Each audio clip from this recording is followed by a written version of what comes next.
Croeso Sianel Blaid Llwyd.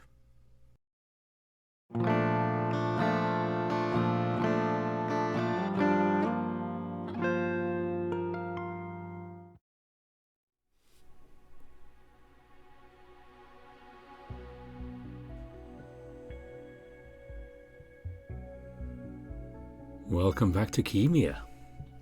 We are on the Jackal's planet. And if you remember last time, Skip had a rather interesting experience. And are we going to learn more about that? Let's drop back in and find out.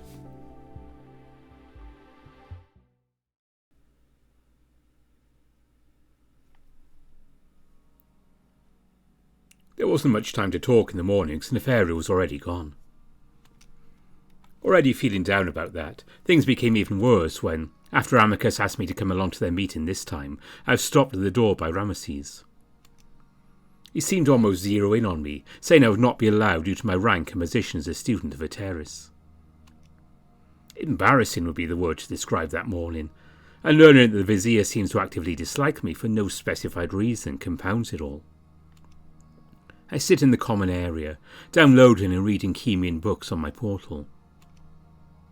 I note that a Khemian counterpoint is quite a bit longer than the version I read, and as I skim, I note a chapter dedicated to wolverines. I vaguely wonder if that's the same species as Brunis. Despite the fact they'd been translated to Adastran and contain knowledge I would have happily given up all my material possessions for, my mind wanders.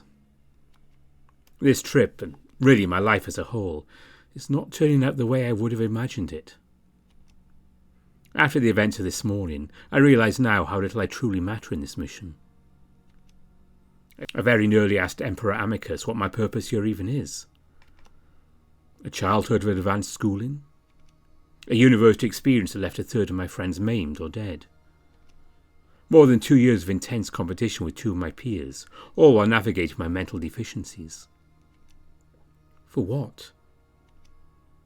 But as I skim text describing the early and oddly peaceful relations between Khemia and Adastra, I realise that the strangest aspect of all of this is that I don't feel guilt or fear at these illegal thoughts.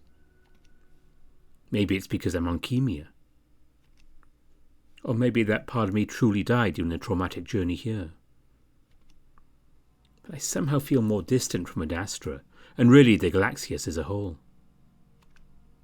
In fact, if I didn't have Mother to worry about, I'd probably ask Neferu about seeking asylum here, despite not having seen more than the palace. I assume the promise made by Khemia to accept any creature fleeing wolven oppression, including wolves themselves, still stands. He granted the human citizenship without any prior authorization, after all. Now my sole duty is to compromise the one person I want to be able to trust. The more I hear Amicus talk, the less I want to hurt Neferu. I was under the impression they were allies. Maybe they are, but Amicus's lack of concern for Neferu's emotional well-being is hard to stomach. The human was the bridge between them, and despite Amicus not saying so, it's clear that his thoughts about the human and Earth are distracting him. I sigh, glancing up in the direction of where Aya usually approaches. With Neferu having to reluctantly serve his brother for most of the day, my next session with Aya is the only thing I have to look forward to. I don't expect to see her, but I'm surprised to see Brunis. I straighten up, embarrassed at being caught lounging so casually, even though I know Brunis does not care. Good morning, Brunis. Sorry, I did not realise you were standing there. Morning, Skip. Hope it didn't seem like I was doing that on purpose. I was about to say hi, but you look a little, like you're not having a very good morning yourself. I smile, finding myself sliding back into a false demeanour of cheerfulness now that a member of the envoy has seen me. Oh, well, I'm fine. I'm often told I look rather morose when I'm reading. My friends believe it's an unconscious learned behaviour I developed to avoid being interrupted. I set the portal aside. Of course, I don't mind being interrupted by you, Brunis. Did you need me for anything? I'm just kind of wandering around since I don't have much to do until we go into the city tomorrow. The Khemian ambassador sits across from me. I'm in a similar position, though I don't believe I'll have much to do while in the city either.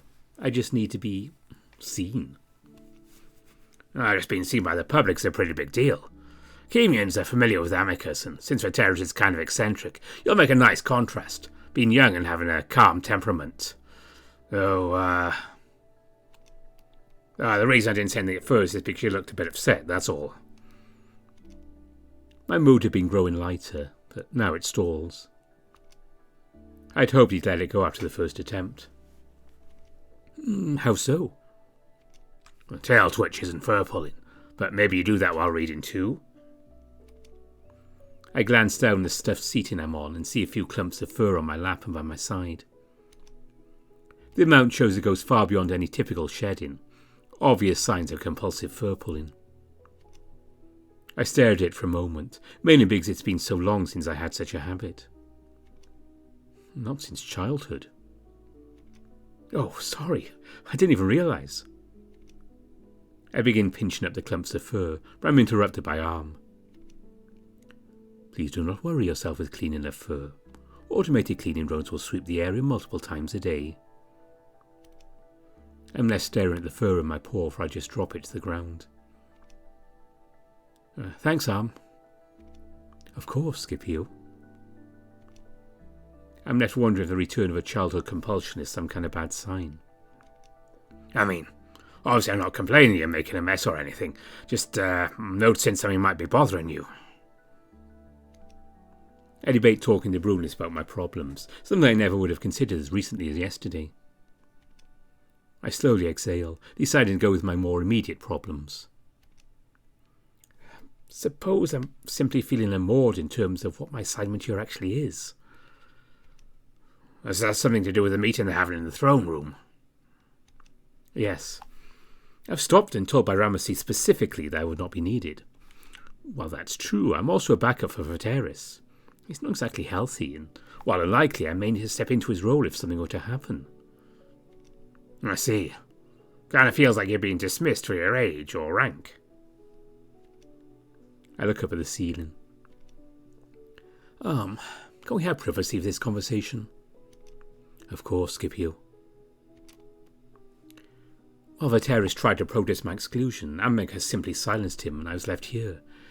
Makes me wonder if Vizier Moses is simply that difficult to communicate with. Forgive me for saying. Now Brunis glances at the ceiling before turning his attention back to me. Seems to be that way, yeah. Now I see why you're starting to leave. Ha! I jump at the opportunity to gain intel. Oh, does Arm or any other device in the palace record audio? I'm not sure. Brahm listens to the Pharaoh above all others, so it's possible. I mainly ask because any sort of criticism of my emperor could result in my dismissal of the envoy and possibly even prison for me and my relatives. Of course, it depends on the emperor, and Amicus is usually not very vindictive. I remember reading that Khemian citizens had the right to criticise their pharaoh, though. We do, but I kind of have a similar problem. Vizier Moses is pretty intense, so I'm keeping on my toes till the actual pharaoh gets back. I see. I note how Brunis is sitting, resting back, like he's not about to go anywhere anytime soon. Forgive me for asking, but shouldn't you be in that same meeting? They didn't ask me to attend, so I assume I wasn't invited either. That makes me feel a bit better about my own situation. Guess I shouldn't be feeling so sorry for myself, in that case. Oh, I get it. I mean, you spent the past few years getting ready for this specific moment. I've been working out the past 5 years, so it makes sense you'd be pissed off. Why don't we talk about other things then, so we don't feel so on toes? Yes, I prefer that. To be honest, Skip, I've been feeling that way ever since we got here. So, not to scare you, but it might be good to keep on our toes for the next few days. I nod, almost used to being told that something is off, along with feeling unspoken tension myself. It all seems to revolve around Ramesses. I file it away for something I might bring up in the night's meeting with Amicus, depending on how the meeting goes. So, what you reading? I glance down at my portal, now just a thin steel rod due to inactivity. Oh, I'm just skimming some text to read later. I might start on Counterpoint again, since I can tell just by glancing at it that the version I read in the Forbidden Library is heavily abridged and probably edited. Could have been. I'm surprised you want to go through something like that again, though. Honestly, I found the sections about Khemia and Adastrian interaction to be most interesting. Considering we've been so isolated during my entire lifetime, seeing any exchange between our people, whether mundane or hostile, is fascinating. Ah, that's true. Well, hopefully you'll get to see it all come back in your lifetime. The good parts, I mean. Hell, with the position you're already in, you might get to see the Galaxia's High Council someday, too. I almost smirk at the thought, though I know it's the remnants of me feeling sorry for myself after the events of this morning. Maybe. By the way, Brunis, I noticed a section where I was skimming about a wolverine species discovered by the Khemians 150 years ago. It made me curious as to where your race came from. Ah. Was that a section cut out of the Adastrian translation? I think so. I don't recall reading it. Is that your people? Yeah, actually, I'll let you read it, though. Adahotep puts in words better than I ever could. I wonder if it's modesty or a lack of knowledge on history that's holding Brunis back. But I can tell he's using restraint. Right, I'll give it a read and let you know when I've finished. I'm sure it's fascinating. Let's be warned, it's not exactly a happy story. Might be the reason Adastrian censors cut it out. Yeah, it sounds a bit ominous. But as I'm about to ask him to expand on that, I see movement behind him. Hello, Brunis, Scipio. Hey, Aya. Hello, it's good to see you again. Are you as well? What are the two of you talking about? I heard something about reading and censorship. I'm reading a Khemian counterpoint to Adastra, a history. Oh, really? Well, that's a rough one. Hopefully you aren't too mentally drained by it. I'm fine. I won't start reading it until after our session. I intend to do exactly that, as the reactions of both Khemians is starting to make me not just curious, but concerned. It's the feeling that I don't know something I should. Just remember it all happened before you were born. I turn on my portal and put a bookmark on the section titled The Price of Metal to read later tonight. Are you ready for our session today, Scipio? Sure, I'll just need to take my portal back to my room. Oh, we can just have Arm do that. Arm? There's a pause. Oh, we're done with that conversation, Arm. Could you take my portal back to my room? Certainly. I realise how futile it must be, trying to get privacy from Arm if he's already listening for the command that we no longer need privacy. One of the smooth, glossy black drones is suddenly beside me, soundless, a metal appendage extending toward my portal if I hand it over and watch the drone float away. Were you two exchanging secrets? You could say that. I'm guessing you guys are going to exchange your own secrets now? Brunis notes my look of surprise and raises his paws disarmingly. Neferu was complaining about you two and your little sessions yesterday. None of my business, though. Oh, Neferu. He has been feeling left out lately. We'll have to see how he's faring later today. Now, let's be off. Until next time, Brunis. Yes, until then. Later. I think I'll just take a nap while you guys are doing your thing.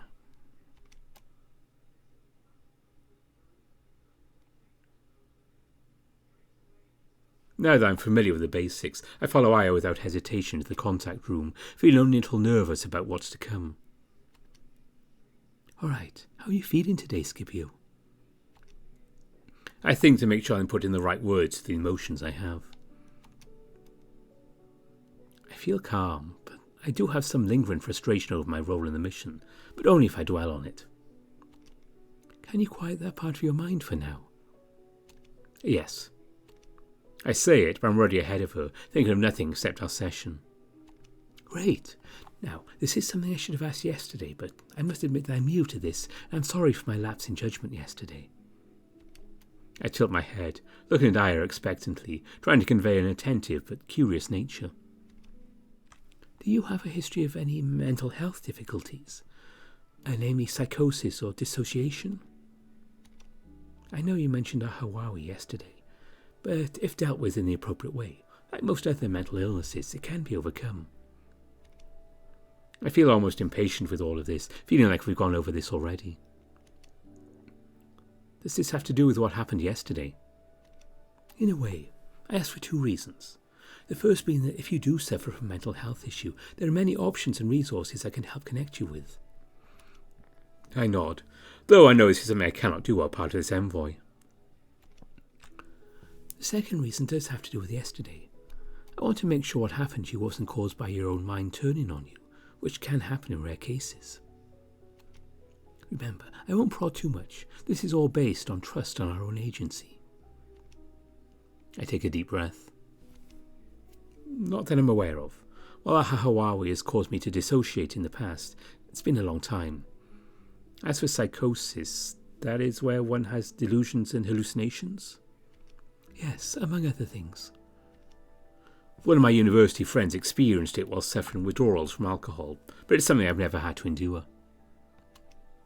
What happened yesterday was something real and something I've only begun to experience shortly before arriving here on Khemia. I'm almost certain it's not my own mind causing it. Understood. So, while we know of its existence, we're not fully certain on what it is. I just want you to know that it's something that can stop, depending on the choices you make. You know what I'm going through? Can you tell me anything about it? It's a very hard question to answer, but it's known that amongst the 4 siblings of Sapient, each has experienced the phenomenon in the past decade. Because of the lack of knowledge, we have to use the name, the leaves, to refer to it, since that's what it sounds like. My predecessor, who served for over 100 years, said it's one of the more challenging anomalies he's faced. It is by far the most disturbing. Relief floods me. The knowledge of the strange voice and visions of afflicted others is somehow comforting. We have absolutely no idea what it could be. We've exhausted all records and resources we know of, and nothing comes up. It takes on different forms for each of us, but the through line is this. It attempts to fool us into submitting to its will by offering what we want most. I almost ask Aya about her experience. I'm glad I don't after what she says next. It's usually so personal that most do not ask or tell about it. If it reaches a point that feels out of your control, however, please do let me know. I just don't want to invade your privacy. It's strange that, as a wolf, I wish this was the one thing she'd invade my privacy for. Have any Sakiets fallen or succumbed to it? No, that's the good news. It seems to require a true want on the part of the Sakiet to do the bidding of the leaves. So I only need to resist its temptations? Yes, but that's easier said than done, isn't it? It can take a while, but for now let's focus on not letting it creep in on our sessions. What we're doing today will almost guarantee that anyway, and because it requires so little mental energy, you can ask more questions, either about the leaves or simply what you see and learn today. I'm feeling light and capable with this new information, no matter how vague and unsaid it had all been. Others like me have experienced it, and they all seem to have overcome it. What is it that we're doing? We're going to actually try and read the parents. Although that makes me far more nervous, I do my best not to show it. And that is easy? Yes, it's almost if they allow it, or ignore it at the very least. So without resistance you get hints and waves of intentions and feelings. Really the hard part is trying to piece it together afterwards. I nod, absorbed in trying to memorize every word. I wish I was able to take notes. All right, what must I do differently from yesterday to reach the parents? So, you know that feeling you sometimes get when you're being pulled somewhere higher? Yes. So, you'll need to search for it, but once you feel an opening or pull, follow it up, all the way up. It might seem scary, but no, that's where the parents are. You can't go too far, so don't worry about that. I hate myself for letting the doubt and fear creep in as the moment of truth comes closer. I'll be right with you the entire time. Just don't go too fast or in another direction.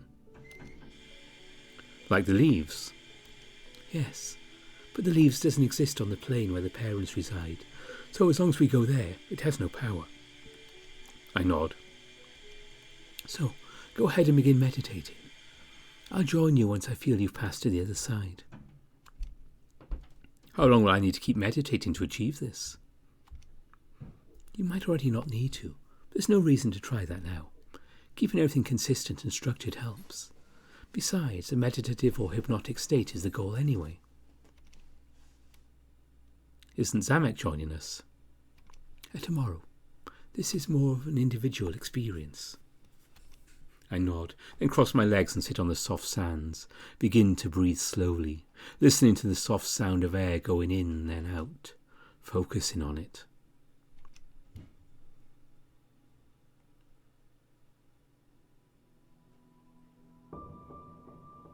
I open my eyes, and I'm surprised to see I'm there already. Maybe I will try without meditation next time. I wait a moment, listening, then I call out with my mind. Aya? Not here yet. I remember the leaves and feel some anxiety, hoping it doesn't find me in this gap in time that I'm alone. But that's when I feel the pull from above.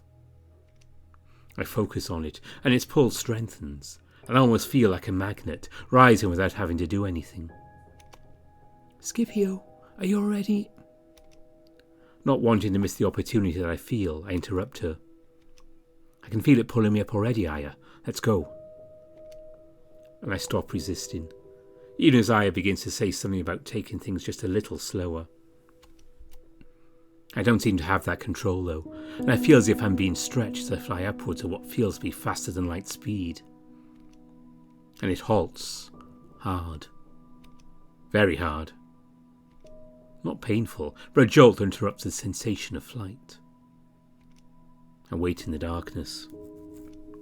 I've lost Aya, but I'm not too worried, sensing a similar pull from below where my body is. I ignore that for now. Though I can't see anything, I sense what can only be the parents.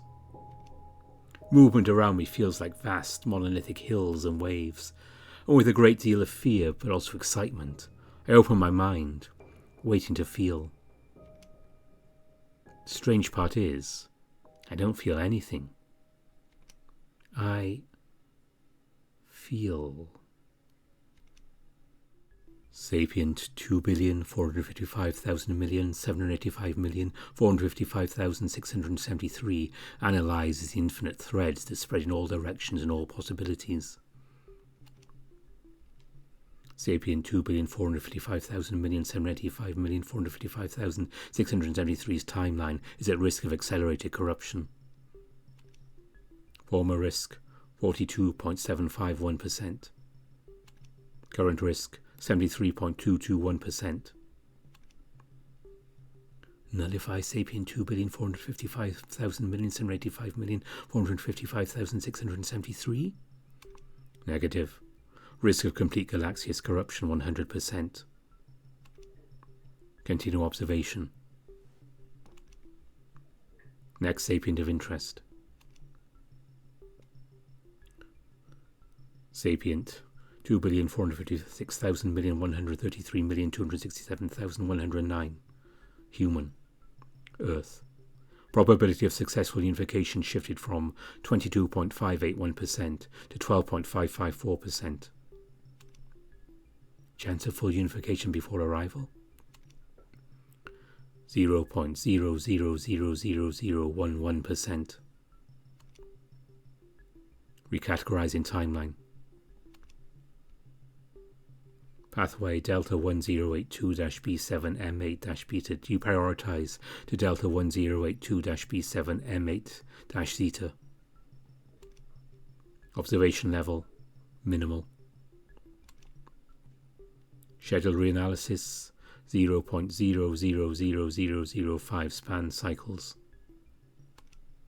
I fall through the void again, back down toward where my body is pulling me. I'm not sure what's happened over the course of the last few seconds, minutes. Could be hours, but I know it can't be.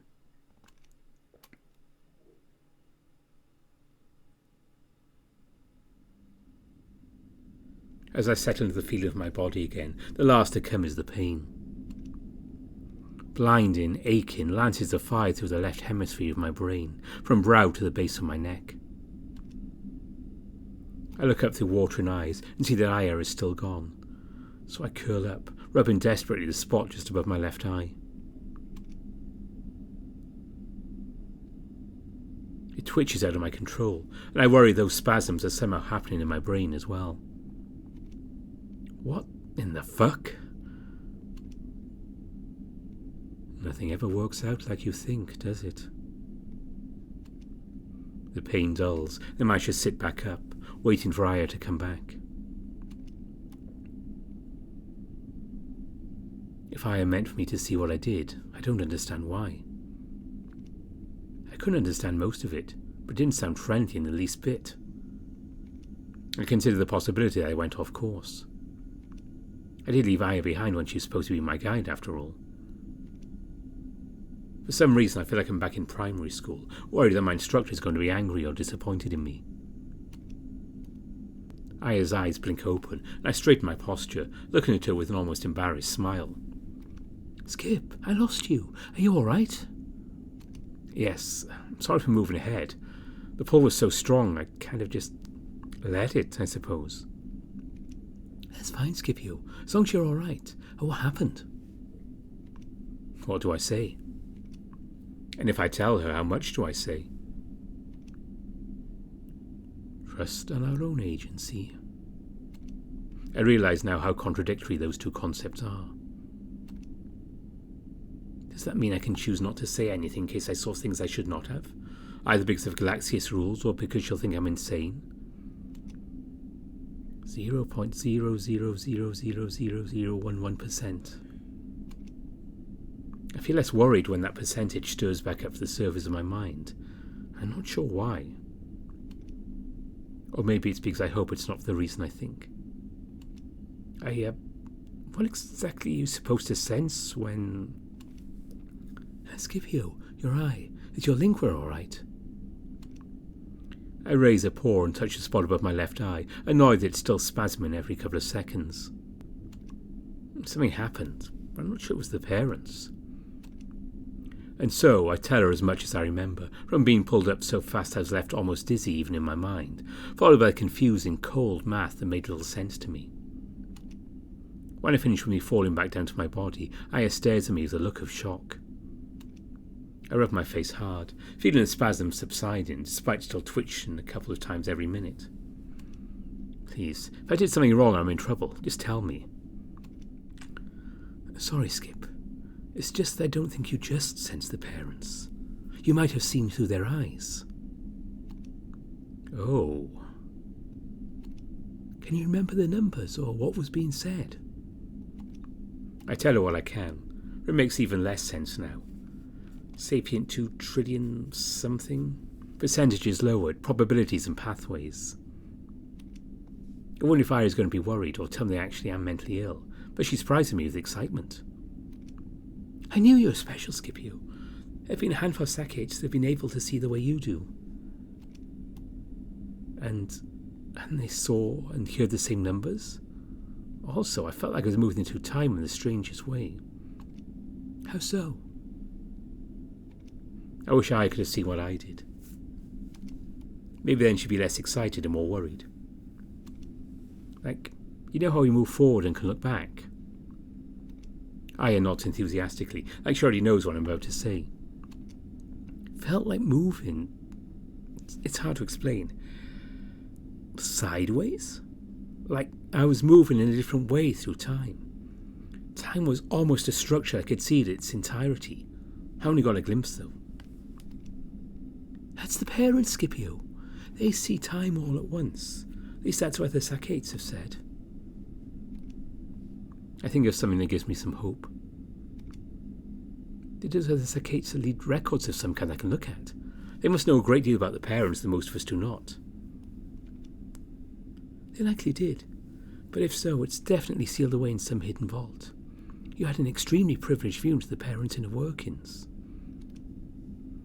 I tried to smile back, to absorb her enthusiasm, but only left with a sick feeling in the pit of my stomach. It's like I never learn. Each time I try to find answers, I'm only left with far more questions. What was it like? I've heard their math and calculations described as elegant and even beautiful. I laugh, rubbing the back of my head, disguising the way I rub at the ache. I'm not very good at math, unfortunately. I can only describe it as confusing, honestly a little bit frightening. That's understandable. Is that how it'll be every time I try to sense the parents? Not necessarily. I think you went as far as you could and became one with them. But I'm sure with less intensity, you can keep it to only general feelings and motives. What have you been sensing lately? It's been harder as of late. These days I usually don't sense anything. But when I do, it's fairly restrained or even apathetic. While I won't make any decisions for you, I strongly suggest you tell your Emperor. You'd be a great asset to Adastra and all your successors. Maybe. But Skip, just make sure not to tell the wrong people. Whatever you do, make sure that Ramesses doesn't find out. I have no plans on telling him, but I have to ask. Okay, why is that? The way he's been acting the past few days is really unusual, even for someone like him. He's been asking me to predict the future and spy on other siblings. I tell him enough to keep him happy, but I worry thinking what he might do if he knows how much you can see.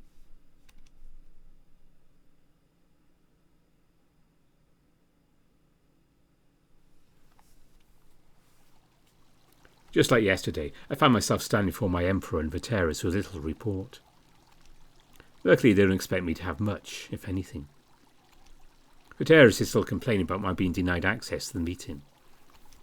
It's outrageous. What the hell does he even think we're even here for? Does he believe we just threw a student in the arm for random with a proper... Enough, Viteris. Nothing been said already. Besides, Scipio missed nothing. I frown. Really? That meeting was hours long, was it not? Hours and hours of nothing. The talent the jackal can go on like that. Yes, the Vizier has simply run us in circles, which I've accepted. All we can do is wait for his father to arrive. When's that? The next few days. I swear it was in a few days, 2 days ago, is it not? I'd love to see him try to keep us here a day longer than our public appearance tomorrow. Speaking of, what will be required of me during your speech tomorrow, Emperor Amicus? Well, not much. Just stand there and look civilized, which is what they won't expect. Apologies, but your directive to give you privacy has been overwritten by Vizier Amoses. Scipio, Vizier Amoses requests your presence in private in the courtyard. What? It feels like my stomach drops through the floor, and Amicus and Viteris just look as surprised. Well, can I not accompany him as his emperor? And I, his teacher. I'm sorry, but he specifically requested a private meeting. He says no more than 10 to 15 minutes. Outside, though. Oh, don't worry, Scipio. It might be strange, but as long as you don't take any of his baiting, it should be fine. And say as little as possible. He likes to take any spare word and twist it. We'll be waiting right inside the palace, and you can report on what he says when you get back. All right. I make my way to the door, scared and angry at being made to feel worthless and toyed with at the same time. It's like I can't trust anyone.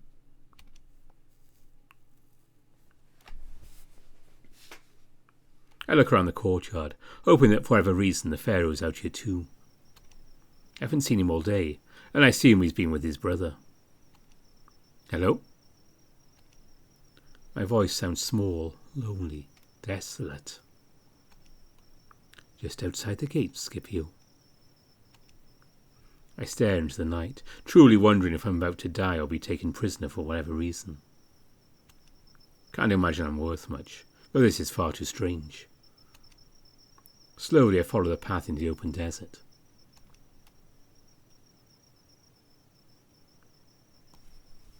I stand there, waiting, eyes darting in every direction.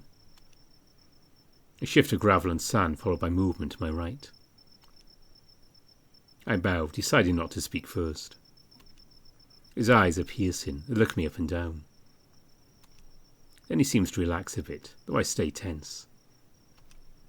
A beautiful evening, isn't it? Very much so. I keep my eyes lowered, doing everything I can not to offend him. All I know is that I've somehow found myself caught in one of his games I've heard so much about. I just have no idea why. Are you ready to see the city tomorrow? It'll be nice to get out of the palace,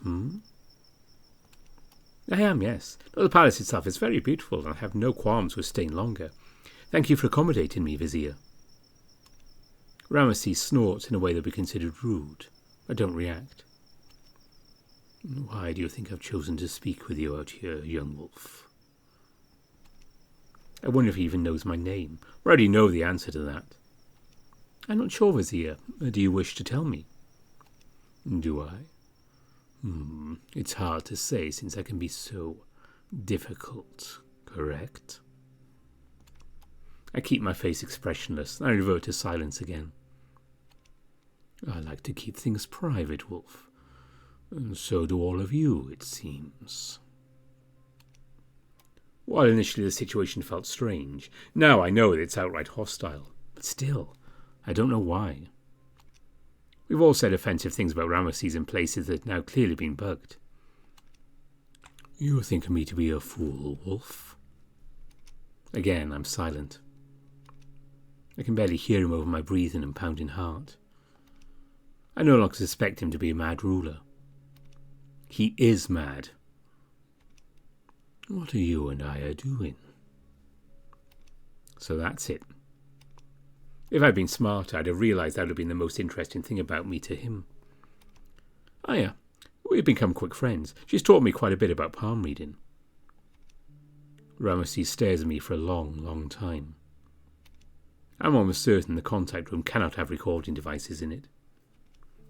If there are, then Ramesses put them there. That means we have far more to worry about than what he thinks I'm doing. What I can't figure out is why he's revealing this to me. I stand there like a sculpture, a statue cast in bronze, my emotions non-existent, just like I'd trained them to be. You wolves. Did they only bring you along because you're too thick to realise you're being made fun of? Or because you're one of the weak ones, too frail to fight back? I subconsciously size the jackal up, have the distinct feeling that without his security drones I'd be able to break his snout sideways. But I stand there, getting some pleasure out of seeing him work himself up over my lack of reaction. You know, I could have you imprisoned for espionage. Iron to work is sacred and secret, and it would be a disaster if it fell into the paws of your barbaric empire. He can't do that, and if he did, it would be a grave mistake. I have diplomatic immunity, and everyone knows it. Being imprisoned for something a member of the royal family willingly shared with me would have no grounds, and if Khemia is changed, I know it would not be a popular decision. His father would reverse it the second he arrived anyway. What strikes me most about that sentence, however, is the way he referred to Aya. It sends a chill down my spine in a way nothing he's said about me has. Someone is spying on me, Wolf, before you even got here. Who else could do such a thing from such long distances?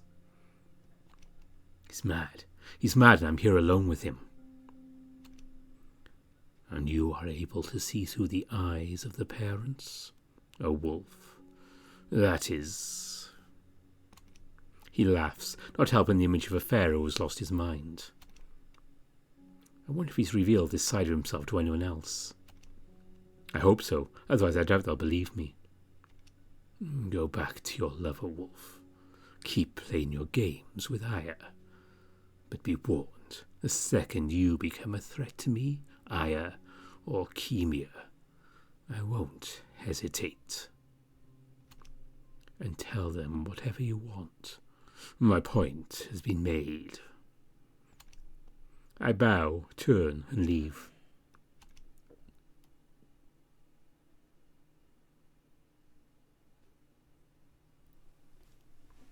Amicus is furious, even though I don't mention half of what the Vizier said.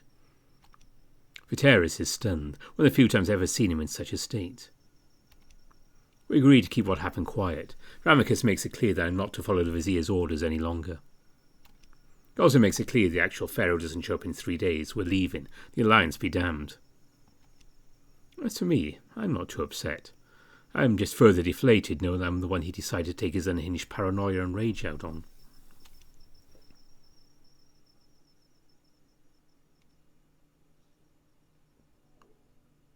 I finally make my way to Neferu's room. It's hard to describe how happy it makes me to see him there. Not just Neferu, but Aya too. Skip, finally we see each other. Well, it seems our duties are keeping us busy. Are you alright? I suppose the stress of the night is shown on my face, but I do my best to smile and nod. Aya narrows her eyes, however.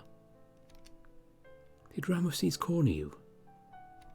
My facade drops, and it comes out in a huge, exhausted sigh. Why does everyone here seem to know everything that's happening to me? Well, at least Neferu doesn't, judging by his reaction. What happened? He thinks Scipio is spying on him somehow. I don't know why. I told him you aren't, and I was being honest. He said he wouldn't. Do you think he'd go so far as to bug this room? I know, that would be illegal. Even the Pharaoh can't spy on private rooms. What do you mean cornered? What happened, Skip? Honestly, I don't know. I don't know why he decided to unload his shit on me when he's barely held a single fucking conversation with me. I'm just fucking tired, that's it. I pinched the bridge of my snout, leaning back against the wall. I'm sorry, I'm just tired. I'm sorry too, Skip. We can talk later. I'll let you get some rest. I'm disappointed, not just because she's leaving, because I'm losing control of my emotions when I'm with my friends. Thanks, Aya. Know that he's bugged the contact room as well. I see. She sounds distant, her disbelief clear. Are you going to the speech tomorrow? I am, yes. I'd like to talk to you then, you know?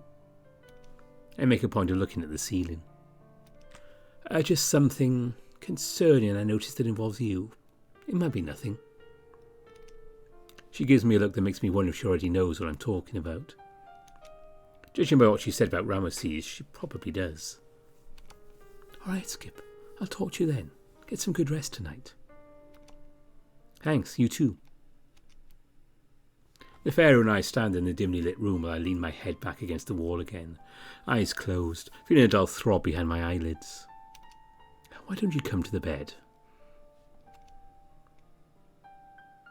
I nod, then follow him to sit on the edge of his bed, resting my head in my paws. He waits another moment before speaking. Did you want to tell me what happened, or... When I speak, it's low, almost inaudible, so that Neferu has to lean in to hear. I would. It's just...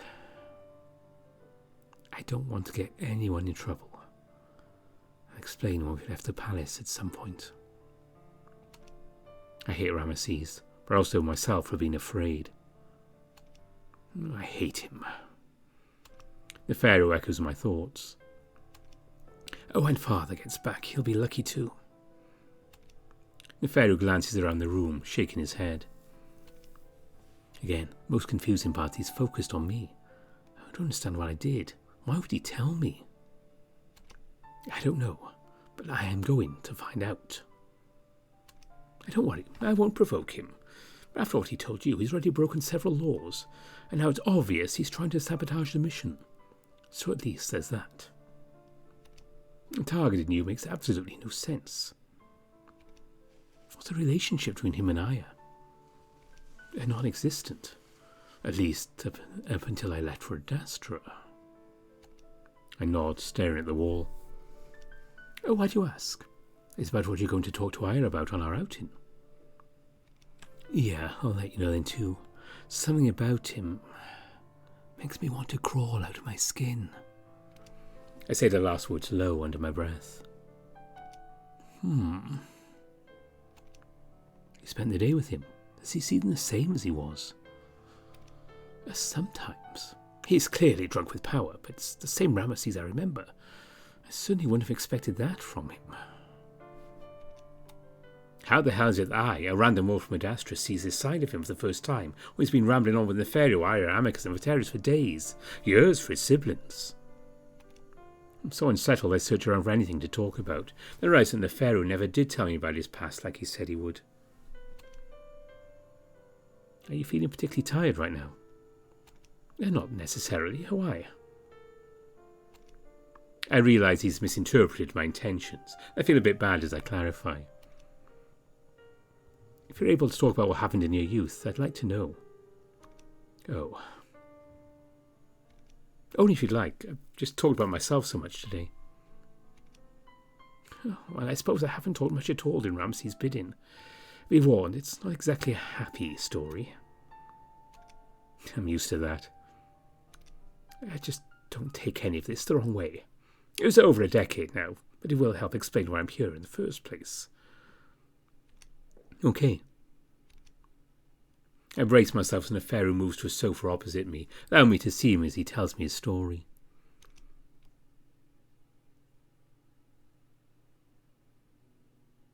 So, how where to begin? Well, back when I was around 16 or 17, I was unreasonably rebellious. More so than now? How much? That was around the time I started dabbling in anti-Adastrian literature. By the time I was 18, I was a high-ranking member of the Children's Sahira. Is that the same Sahira the tower is named after? Yes. Oh, she was probably the most effective anti-Galaxia separatist in Khemia's history. Despite her politics being unsuccessful in the end, she did manage to create a Khemia that did not need the parents to sustain or even advance its tech. That's not exactly important in this context, though. In the end, we're just separatists that use terrorist methods. I nod. On your own people, I assume. Neferu visibly winces at that.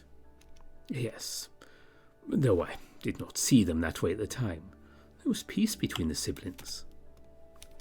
I thought that whoever wanted Wolven inclusion to either be meant them well, or deep down wanted the destruction of the Galaxias as a whole. Neferu goes quiet then, staring into the ceiling. He must be lost in that time, over a decade ago.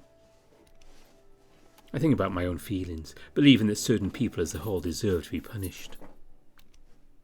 Did you, I bought the sentence halfway through, deciding it's too cruel to ask. But Neferu knows exactly what I'm thinking. Hurt people? Not directly.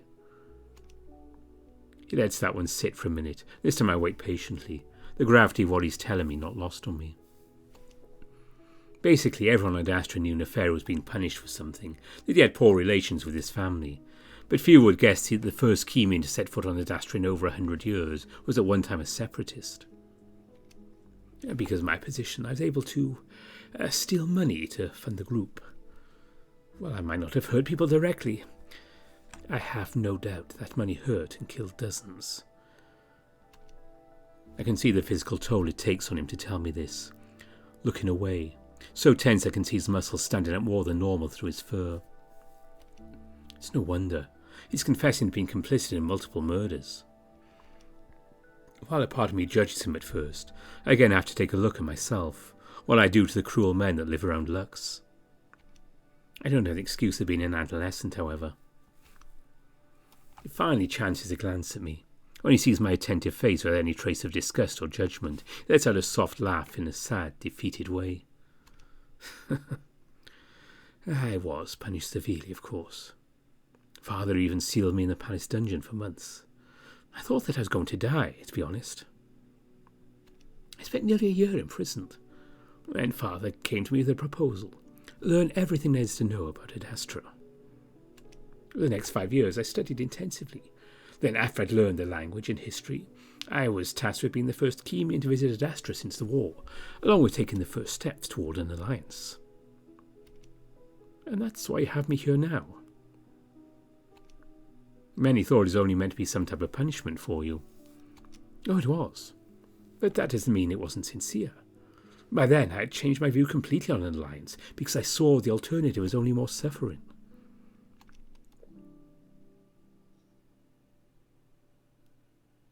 So there you have it. Not very exciting, but also not very forgivable, is it? I think for a moment. How many know of this? The first part? Oh, my family, Brunis, that's it. My father kept it under the radar somehow, even when the separatist ring was arrested. It was I who eventually convinced him of an alternative to the dungeons. I smile at him. I'm sorry all of that happened, for everyone hurt by it. But I'm glad you told me, Neferu, and I am glad you're here. I hope you can keep it within these walls. I know it's not fair that I didn't fully face the consequences of my crimes. That hasn't been rectified. But I'm trying through this alliance the best I can. I'm sorry. You don't need to apologize to me, Neferu, but I think I understand you. I have my own feelings about certain groups I wish weren't so intense. I know, Scipio, but we change, and I hope that you can as well. Agreed. I say it truthfully, even though the hate lingers in my muzzle like blood.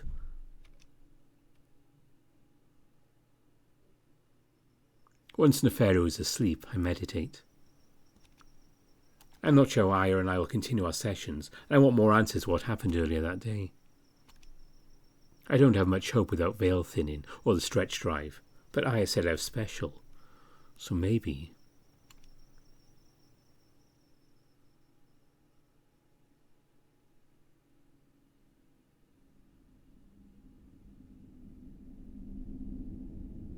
This feels wrong. Like I'm betraying Aya somehow, but I need to know. Mira, can you tell me what I saw when I merged with the parents?